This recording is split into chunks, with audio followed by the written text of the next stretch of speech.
Hello friends, मैं अशोक स्वागत करता हूं अपने इस प्लेटफॉर्म स्मार्ट नॉलेज क्लासेस पर। उम्मीद करता हूं आप सब लोग अच्छे होंगे, अपना अपनी पढ़ाई अपने परिवार का ध्यान अच्छे से रख रहे होंगे।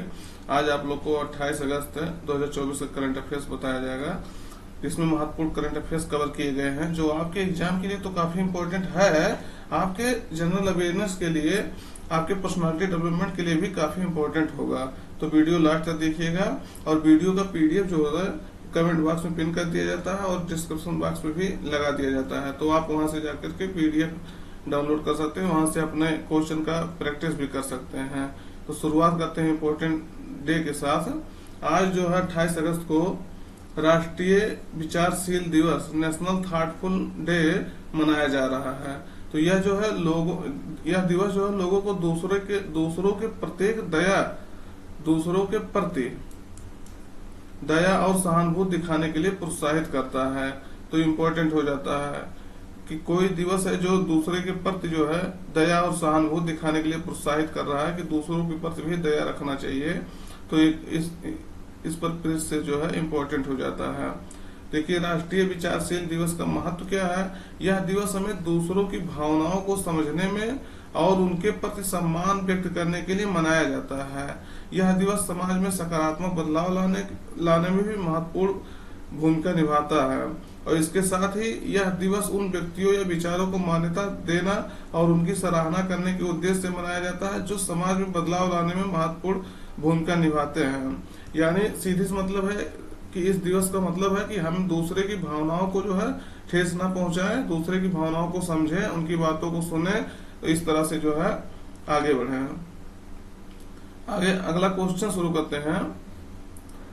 केंद्रीय मंत्री डॉक्टर जितेंद्र सिंह किस बैंक के साथ एकीकृत पेंशनर्स पोर्टल का शुभारंभ करेंगे।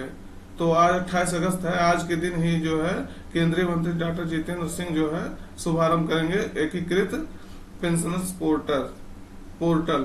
तो किस बैंक के साथ करेंगे। तो SBI, PNB, Union Bank of India, ICICI bank. तो सही उत्तर आपका रहेगा Union Bank of India. Union Bank of India के साथ मिलकर के डॉक्टर जितेंद्र सिंह एकीकृत पेंशनर्स पोर्टल को लॉन्च करेंगे। तो इम्पोर्टेंट हो जाता है।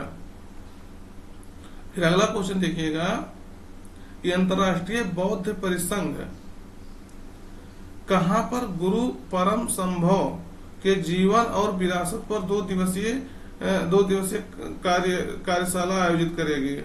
तो कहां करेगी। 2 दिवसीय सम्मेलन या कार्यशाला जो है आयोजित करेगी। तो यहाँ जो है सम्मेलन लिख लीजिए, 2 दिवसीय सम्मेलन कहाँ आयोजित करेगी। तो देखिए किसके जीवन पर, गुरु पदम संभव के जीवन पर आधारित 2 दिवसीय सम्मेलन आयोजित करेगी। तो सही उत्तर आपका रहेगा विकल्प पहले देखिएगा कि बोध गया, सारनाथ, नालंदा, कुशीनगर। सही उत्तर आपका रहेगा नालंदा। नालंदा में जो है गुरु पदम संभव के जीवन पर और विरासत पर 2 दिवसीय सम्मेलन आयोजित होगा। तो कौन करेगा। तो ये देख लीजिए, गुरु रिनपोछे नाम से जो है प्रसिद्ध है। गुरु पदम संभव 8वीं शताब्दी में जो है प्राचीन भारत में रहते थे और बुद्ध धर्म में आज सबसे सम्मानित लोगों में से एक। गुरु पदम संभव को हिमालय क्षेत्र में बुद्ध धर्म के प्रसार का जो है श्रेय दिया जाता है। तो इम्पोर्टेंट हो जाता है कि जो है इनको जो है हिमालय क्षेत्र में पूरा बुद्ध धर्म के प्रसार के लिए जाना जाता है। इन्हें द्वितीय बुद्ध भी कहा जाता है। तो इम्पोर्टेंट है क्वेश्चन, इसलिए गुरु पदम संभव के लिए जो है कार्यशाला आयोजित किया जा रहा है। और बिहार के राज्यपाल जो है श्री राजेंद्र विश्वनाथ आर्लेकर इसमें मुख्य अतिथि के रूप में शामिल होंगे। तो कहाँ होगा ये, नालंदा बिहार में ये आयोजित किया जाएगा। कौन करेगा, अंतरराष्ट्रीय बौद्ध परिसंघ करेगा इसका आयोजन। तो इम्पोर्टेंट हो जाता है, बिहार के नालंदा में आयोजित होगा सम्मेलन। अगला क्वेश्चन देखिएगा कि हाल ही में किस देश ने आत्मघाती ड्रोन, सुसाइडल ड्रोन का विकास किया है। तो किस देश ने आत्मघाती ड्रोन का विकास किया है। तो विकल्प में है जापान, भारत, उत्तर कोरिया, दक्षिण कोरिया। सही उत्तर आपका रहेगा नॉर्थ कोरिया नहीं उत्तर कोरिया। ये आत्मघाती ड्रोन किसी जहाज या किसी उड़ने वाले जहाज में या किसी सैटेलाइट वगैरह में जाकर के टकराता है और वो जो है अपना तो नाश हो जाता है और उसका भी नाश कर देता है। तो ये उत्तर कोरिया जो है दक्षिण कोरिया के एक जो है जहाज में जाकर के ये आत्मघाती ड्रोन है टकरा दिया था। तो इन्होंने ये परीक्षण भी किया है। वहाँ के जो लीडर है किम जोंग उन, उन्होंने इस परीक्षण को जाकर के देखा भी है। तो क्वेश्चन इंपॉर्टेंट हो जाता है। जाने रहे किम जोंग उन किस तरह से तानाशाह है, पूरे विश्व में जो है इसका पूरे विश्व को जो ये धमकाता रहता है, अमेरिका को खास करके। तो ये आत्मघाती ड्रोन कौन बनाया है? उत्तर कोरिया बनाया है। इम्पोर्टेंट हो जाता है। और देखिएगा उत्तर कोरिया कहाँ है, नॉर्थ कोरिया ये है ना उत्तर कोरिया। उत्तर कोरिया में देखिए चीन से बॉर्डर साझा करता है और इधर रसिया है, देख लीजिए। और इसकी राजधानी प्योंगयांग है और इसके जो है दक्षिण में साउथ कोरिया, दक्षिण कोरिया, इसकी राजधानी सियोल है। और यहाँ से 38 डिग्री पैरेलल लाइन जाता है जो उत्तर कोरिया और दक्षिण कोरिया को अलग करता है। कई बार क्वेश्चन में पूछा गया है कि 38 डिग्री पैरेलल लाइन समांतर रेखा जो है कि किन दो देशों को अलग करती है। तो याद रखिएगा हमेशा आप जो है 38 डिग्री पैरेलल लाइन किसको अलग करते हैं? उत्तर कोरिया और दक्षिण कोरिया को अलग करती है। और ये जो है जापान सी है, देख लीजिए, ईस्ट सी, पूर्वी सागर जिसे कहते हैं। तो यहाँ जो है इसका लोकेशन है। आप कोई भी देश या कोई भी जगह न्यूज में रहे तो उसको जाके मैप में आप बिल्कुल देखा करिए, जिससे आपको मैप वाला जो क्वेश्चन आता है वहीं से आपको कवर हो जाएगा। अगर आप साल भर में जितने प्लेस न्यूज में है उसको आप देखते रहेंगे तो आप जो है निश्चित रूप से 4-5 क्वेश्चन जो है एक्स्ट्रा कर पाएंगे। फिर अगला क्वेश्चन देखिएगा कि हाल ही में किस राज्य सरकार ने अगले शैक्षणिक वर्ष में एक खेल विश्वविद्यालय स्थापित करने का घोषणा किया है? तो विकल्प में है कौन किया है? उत्तर प्रदेश, तेलंगाना, आंध्र प्रदेश, कर्नाटक। सही उत्तर आपका रहा तेलंगाना सरकार जो है ये निर्णय लिया है कि अगले वित्त वर्ष में, अगले शैक्षणिक वर्ष में ये जो हम एक खेल विश्वविद्यालय स्थापित करेंगे। खेलों को बढ़ावा देने के लिए, राज्य में खेलों को जो है प्रोत्साहित करने के लिए, ज्यादा से ज्यादा स्टूडेंट को पार्टिसिपेट करने के लिए खेलों में, तो इन्होंने ये निर्णय लिया है कि हम तेलंगाना में जो है ये खेल विश्वविद्यालय स्थापित करेंगे। तो इम्पोर्टेंट हो जाता है। तेलंगाना के मुख्यमंत्री जो है रेवंत रेड्डी है, आप सब जानते होंगे, कांग्रेस की सरकार वहां है। तो इम्पोर्टेंट हो जाता है। अगला क्वेश्चन देखिएगा कि हाल ही में दक्षिण भारत का पहला अंडरग्राउंड वातानुकूलित बाजार अंडरग्राउंड एयर कंडीशनड मार्केट कहाँ पर खोला गया है? तो देखिएगा पहला है दक्षिण भारत का, इसलिए क्वेश्चन इंपॉर्टेंट हो जाता है। दूसरे नंबर अगर कहीं अंडरग्राउंड और वातानुकूलित जो है बाजार बन रहा है तो इम्पोर्टेंट हो जाता है कि जो है नीचे, जमीन के नीचे। और दूसरे नंबर एसी वाला पूरा है, अंडर वातानुकूलित है, तो इम्पोर्टेंट हो जाता है। कहाँ खुलेगा? तो विकल्प में है कोच्चि, हैदराबाद, बेंगलुरु, चेन्नई। सही उत्तर आपका रहेगा बेंगलुरु। कर्नाटक की राजधानी बेंगलुरु में जो है इसको खोलने के लिए निर्णय लिया गया है। तो इम्पोर्टेंट हो जाता है। और इसमें जो है आप देखेंगे, एक सेकंड, इसमें जो है लगभग 79 दुकान है, 80 दुकान के आसपास इसमें जो है दुकान है। और ये जो है लगभग 1365 वर्ग मीटर में खोला जाएगा 80 दुकान के साथ। तो ये देखिएगा वातानुकूलित है, दक्षिण भारत का पहला है, इसलिए जो है इम्पोर्टेंट हो जाता है। इसको जो है दिल्ली जो है, दिल्ली की पालिका बाजार, दिल्ली में पालिका बाजार भी इसी तरह से है, तो उसके तर्ज पर इसको जो है बनाया गया है। इम्पोर्टेंट हो जाता है, उसको डिजाइन किया गया पालिका बाजार के तर्ज पर, दिल्ली की पालिका बाजार के तर्ज पर। तो कर्नाटक सरकार जो है ये निर्णय लिया है कि बेंगलुरु में जो है ये बनाया जाएगा। कर्नाटक के मुख्यमंत्री आप जाने रहे सिद्धारमैया जी हैं। अगला क्वेश्चन देखिएगा कि हाल ही में एशियाई सर्फिंग चैंपियनशिप 2024 में भारतीय टीम ने कौन सा पदक जीता है? तो देखिएगा एशियाई सर्फिंग क्या होता है? जो बर्फ पे जो लोग हैं तेजी से घूमते हैं, टहलते हैं, तो इम्पोर्टेंट हो जाता है। तो कौन सा पदक जीता है एशियाई सर्फिंग टीम ने, भारत के एशियाई सर्फिंग टीम ने? तो विकल्प में है स्वर्ण, रजत, कांस्य, कोई नहीं। तो सही उत्तर आपका रहेगा रजत, यानी सिल्वर जीता है। और गोल्ड किसने जीता है? गोल्ड जो है जापान ने इसको जीता है। जापान ने। इंडिया ने क्या जीता है? सिल्वर। इंपॉर्टेंट हो जाता है। तो सर्फिंग चैंपियनशिप में भारतीय टीम ने सिल्वर मेडल जीता है। और ये कहाँ हो रहा है? ये अब की बार इसका थर्ड एडिशन है। पहला जो है जापान में हुआ था, दूसरा जो है मालदीव में हुआ था, तीसरा भी मालदीव में हो रहा है। थर्ड एडिशन इसका मालदीव में हो रहा है। तीसरा संस्करण जो है कहाँ हो रहा है? मालदीव। मालदीव का एक स्थान है थुलस्थु, वहां जो है ये आयोजित किया जा रहा है। तो आपसे ये भी पूछा जा सकता है कहाँ ये आयोजित हो रहा है? तो मालदीव में आयोजित हो रहा है। इस देखिएगा, इस तरह से क्वेश्चन जो है इम्पोर्टेंट हो जाता है कि जापान ने इसमें स्वर्ण जीता है, गोल्ड जीता है, भारत ने रजत जीता है। इसका थर्ड एडिशन है, मालदीव में हो रहा है। अगला क्वेश्चन देखिएगा, ये देखिएगा सर्फिंग इस तरह से है, पानी या बर्फ में ऐसे खूब तेज से जो है लोग चलते हैं। अगला क्वेश्चन देखिएगा कि भारतीय सर्फिंग टीम पहली बार कब एशियाई खेलों में पुरुष और महिला वर्ग में भाग लेंगे? तो विकल्प में जो है कब जो है पहली बार भाग लेंगे, पुरुष और महिला दोनों वर्ग। तो विकल्प में 2024, 2025, 2026, 2028। तो सही उत्तर आपका रहेगा 2026। 2026 में आयोजित होगा जब, तो इसमें जो है भारतीय पुरुष और महिला वर्ग है दोनों जो है एशियाई खेलों में भाग लेंगे। तो पहली बार देखिए क्या कह रहा है, पहली बार कब सर्फिंग एशियाई खेलों में पुरुष और महिला वर्ग भाग लेंगे? तो भारतीय सर्फिंग टीम कब भाग लेगा? 2026 में भाग लेगा। इंपॉर्टेंट हो जाता है। देखिए पहली बार, जहां इस तरह से क्वेश्चन आए पहली बार कि ये केवल भारत ने ऐसा किया है, भारत में केवल ऐसा हुआ है, तो वो सब क्वेश्चन जो है एकदम ध्यान रखा करिएगा। तो पहली बार कब होगा? 2026 में होगा।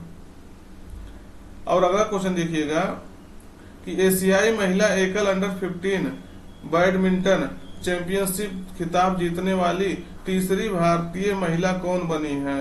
तो विकल्प में है निखत जरीन, पीवी सिंधु, तन्वी पत्री, ज्वाला गुट्टा। तो सही उत्तर आपका रहेगा तन्वी पत्री। ये है जो देखिए तन्वी पत्री उड़ीसा से बिलोंग करती हैं, उड़ीसा से। तो इन्होंने जो है एशियाई महिला एकल अंडर 15 में तीसरी महिला बनी है जो इन्होंने खिताब जीता है। तो ये देखिएगा इंपॉर्टेंट हो जाता है, अंडर 15 वाले में जीती हैं। तो कौन है ये? तन्वी पत्री। किस राज्य से? ये भी पूछा जा सकता है किस राज्य से बिलोंग करती हैं, किस राज्य से आती हैं? तो उड़ीसा सरकार, उड़ीसा राज्य से ये जो है आती हैं। इंपॉर्टेंट हो जाता है, देखिएगा क्वेश्चन ध्यान से देखिएगा। और ये कह रहा है कि तीसरी भारतीय महिला बनी है। तो अब एक ही बार बनी है, इसके पहले 2 बार जो है 2 महिलाएं जीत चुकी हैं, लेकिन ये तीसरी महिला भी जो है इसलिए इम्पोर्टेंट हो जाता है कि अभी तक केवल 2 महिलाएं जीती हैं। देखिए बैडमिंटन, इसका विस्तार देख लीजिए। बैडमिंटन एशिया अंडर 17 और अंडर 15, अंडर 17 और अंडर 15 जूनियर चैंपियनशिप 2024 में कहाँ हो रहा है? चेंगदू, चीन में आयोजित किया जा रहा है। तो ये क्वेश्चन भी इम्पोर्टेंट हो जाता है, कहाँ आयोजित हो रहा है? तो चेंगदू, चीन में आयोजित हो रहा है, चेंगदू नामक स्थान पर। और इससे पहले जो है 2017 में सामिया इमाद फारूकी, देखिएगा यही 2 लोग हैं। फर्स्ट ये है 2017 में सामिया इमाद फारूकी, देख लीजिएगा ध्यान से। अभी आपसे 3 लोग हो गए, तीनों का नाम दे देगा कि कौन जो है बैडमिंटन एशिया अंडर 15 में जो है वो जीता है, तो कौन नहीं जीता है। तो 3 लोग तो हो गए, अब चौथा कोई दूसरा नाम दे देगा, तो वहां आपको एक जो है जो गलत वाला है उसको टिक करना होगा। और 2019 में तस्मीन मीर ने कौन जीता है? तस्मीन मीर एशियाई अंडर 15 चैंपियनशिप में एकल खिताब जीता था। तो इम्पोर्टेंट हो जाता है, सामिया जो है इमाद फारूकी, दूसरा जो है ये है तस्मीन, और तीसरा ये तन्वी पत्री जो है ये तीसरा है। तो इम्पोर्टेंट हो जाता है। और ये अभी जो है कम ही उम्र की है, लगभग 15 साल की हैं, तो इम्पोर्टेंट हो जाता है। और ज्ञान दत्तू ने जो है बैडमिंटन एशिया अंडर 17 चैंपियनशिप के पुरुष एकल में कांस्य पदक जीता है। तो इम्पोर्टेंट हो जाता है। ये ज्ञान दत्तू पुरुष वर्ग में जीते हैं कांस्य पदक, ब्रॉन्ज, और ये जो है ये महिला वर्ग में थर्ड महिला बनी है जो खिताब को जीता है। तो इम्पोर्टेंट हो जाता है। अगला क्वेश्चन देखिएगा कि भारत की पहली स्वदेशी रूप से विकसित मंकी पॉक्स आरटीपीसीआर किट किसने लॉन्च किया है? तो विकल्प में है Bharat biotech, medtech zone, serum institute, Zydus Cadila. तो सही उत्तर आपका रहेगा मेडटेक जोन। आंध्र प्रदेश में स्थित जो है आंध्र प्रदेश में स्थित मेडटेक जोन ने पहली स्वदेशी रूप से इंडिजिनसली डेवलप्ड जो है मंकी पॉक्स आरटीपीसीआर किट जारी किया है। तो किसने लॉन्च किया है? मेडटेक जोन ने लॉन्च किया। इंपॉर्टेंट हो जाता है क्योंकि जो है कोरोना वैक्सीन जब बनाने का आई थी तो सीरम इंस्टीट्यूट जो है वहां आगे था, तो वो हमेशा न्यूज में रहता था, भारत बायोटेक रहता, लेकिन अब की मेडटेक जोन ने ये जो है काम किया, तो इम्पोर्टेंट हो जाता है। ये जो है आरटीपीसीआर किट का मतलब क्या होता है?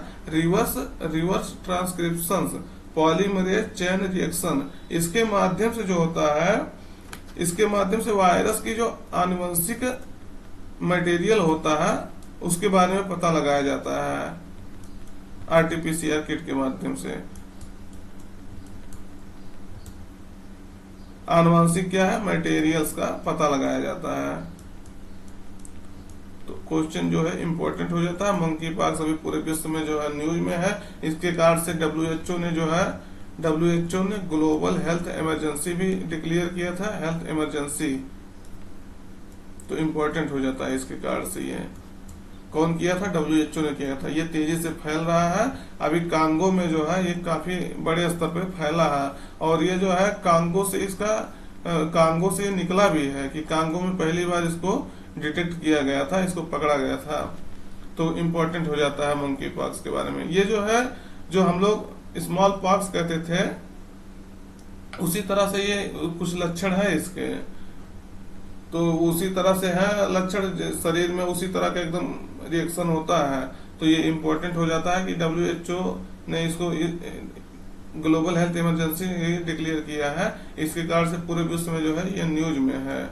और केरल सरकार जो है अपने यहाँ केरल राज्य सरकार पहला सरकार है जो वहाँ जो है अलर्ट जारी किया है मंकी पॉक्स को लेकर के कि वहाँ सावधान रहिए। क्यों केरल में ऐसा क्यों करना पड़ता? क्योंकि केरल जो है, केरल से लोग बहुत ज्यादा यहाँ अरब वाले कंट्री में रहते हैं, तो वहाँ जो है वहां से लोगों का मतलब विदेश से लोगों का आना जाना बहुत ज्यादा है। इसके कारण से वहाँ केरल में जो है लोग बहुत तेजी से जो है आवागमन करते हैं विदेश में, इसलिए वहाँ जो ज्यादा जल्दी फैलने की संभावना होता है, इसलिए केरल सरकार ने अलर्ट जारी किया है। इम्पोर्टेंट हो जाता है। अगला क्वेश्चन देखिएगा कि निम्नलिखित में से कौन माउंट किलिमंजारो पर चढ़ने वाली एशिया का सबसे कम उम्र का बच्चा बना है या सबसे उम्र के व्यक्ति बने हैं? तो विकल्प में है तेगवीर सिंह, मोहम्मद अकरम, दलवीर सिंह, हिमांशु यादव। तो सही उत्तर आपका रहेगा तेगवीर सिंह। तेगवीर सिंह आप जो है माउंट किलिमंजारो जो दक्षिण अफ्रीका की सबसे ऊंची चोटी है उस पर चढ़ने वाले एशिया के सबसे कम उम्र के जो है खिलाड़ी या सबसे कम उम्र के जो है बच्चे बन गए हैं जो यहाँ चढ़ाई किए हैं। तो माउंट किलिमंजारो पर इम्पोर्टेंट हो जाता है। अभी माउंट किलिमंजारो पर भारत का जो है एक दल है जो विकलांग दल था, उन्होंने भी जो है झंडा फहराया था, लगभग 7800 वर्ग फीट का झंडा फहराया था। इसके कारण से भी हमेशा ये न्यूज में था वर्ग फीट का। और ये 15 अगस्त के उपलक्ष्य में जो है 7800 वर्ग फीट का झंडा फहराया था। उसमें विकलांग व्यक्ति भी एक शामिल थे टीम मेंबर में। तो उस कारण से हमेशा ये न्यूज में है, तब से अभी न्यूज में है। अब ये देखिए इसके कारण से न्यूज में है। अब आपसे ये पूछा जा सकता है कि ये माउंट किलिमंजारो कहाँ है? एक शांत ज्वालामुखी पर्वत है, ऐसे करके कुछ पूछा जा सकता है। तो ये जो है आप देखिएगा किस राज्य में या किस देश में स्थित है। तो ये जो है तंजानिया की राजधानी डोडोमा है। तो तंजानिया में स्थित जो है अफ्रीका की सबसे ऊंची चोटी है, अफ्रीका महाद्वीप की सबसे ऊंची चोटी माउंट किलिमंजारो है। ये शांत ज्वालामुखी पर्वत है, तो इसलिए भी इम्पोर्टेंट हो जाता है। इसकी ऊंचाई देखेंगे आप तो इसका ऊंचाई लगभग 5895 मीटर है। 5895 मीटर ऊंचाई के साथ जो है दक्षिण अफ्रीका का सबसे ऊंचा चोटी है। और किस राज्य में, किस किस देश में स्थित है? तो तंजानिया। तंजानिया की राजधानी क्या है? डोडोमा। उसके ऊपर जो है केन्या है, केन्या की राजधानी नैरोबी। और ये आपसे ये भी पूछा जा सकता है, तेगबीर सिंह जो किस राज्य से बिलोंग करते हैं? तो ये पंजाब राज्य से बिलोंग करते हैं या आते हैं। इसके कारण ये इस कोई भी आपसे, अब यहाँ आप इतना पढ़ें, अब इससे जो है कोई भी क्वेश्चन आपसे कम से कम 5-6 क्वेश्चन आपसे बन सकता है। तो कोई भी क्वेश्चन आपसे बने तो ये आप उसको डील कर सकते हैं। इसलिए थोड़ा सा विस्तार में पढ़ने से आप बिल्कुल घबराना नहीं चाहिए आपको, कि थोड़ा सा विस्तार पढ़ने से आपका किसी भी एंगल से क्वेश्चन पूछा जाएगा तो आप उसको कवर कर सकते हैं। अगला क्वेश्चन ये देखिएगा, मैप में हम इसको दिखा दिए हैं। ये है तंजानिया। तंजानिया में ये है माउंट किलिमंजारो और इसके ऊपर केन्या है। तो इसका लोकेशन आप जो है देख सकते हैं, यहाँ ये है इसका लोकेशन। पूरे मैप में इसको देखेंगे तो तंजानिया में है, इसकी राजधानी डोडोमा है। अगला क्वेश्चन देखिएगा, लास्ट क्वेश्चन, कि हाल ही में किस राज्य सरकार ने श्री कृष्ण गमन पथ बनाने की घोषणा की है? तो किस राज्य सरकार ने? विकल्प में उत्तर प्रदेश, राजस्थान, हरियाणा, उत्तराखंड। तो सही उत्तर आपका रहेगा राजस्थान सरकार ने जो है, राजस्थान में के जो मुख्यमंत्री हैं भजन लाल शर्मा, उन्होंने जो है ये घोषणा किया है कि श्री कृष्ण का श्री कृष्ण का गमन पथ बनाएंगे। यानी श्री कृष्ण का जहाँ जन्म हुआ था, जन्मस्थली का से लेकर के शिक्षा जहाँ ग्रहण किए थे, जन्मस्थली और शिक्षा जहाँ ग्रहण किए थे, वो सब स्थानों को मिला करके एक गमन पथ जो है बनाया जाएगा। जान रहे हैं कि हमारे उत्तर प्रदेश में, यानी उत्तर प्रदेश में इस तरह के रामायण पथ और राम तीर्थ स्थल, इस तरह के गमन पथ बनाए गए हैं। तो यहाँ आप श्री कृष्ण से संबंधित जो है गमन पथ राजस्थान सरकार बनाने का निर्णय लिया है। ये मध्य प्रदेश सरकार के साथ मिल करके काम करेगा, ये भी इम्पोर्टेंट है। तो धार्मिक सर्किट के जरिए इसको जो है उनके जहां जहां कृष्ण से संबंधित स्थान है उसको जोड़ा जाएगा, तो इम्पोर्टेंट हो जाता है। आपसे बता भी दिए कि मध्य प्रदेश सरकार के साथ मिलकर ये काम कर रहे हैं। तो आज का वीडियो इतना ही। वीडियो देखने के लिए धन्यवाद। और वीडियो का PDF आपसे बता दिए कि जो है कमेंट बॉक्स में और डिस्क्रिप्शन बॉक्स में मिल जाता है, वहां से आप जाकर के इसको देख सकते हैं, वहां प्रैक्टिस भी कर सकते हैं। तो आज के लिए इतना ही। Till then take care.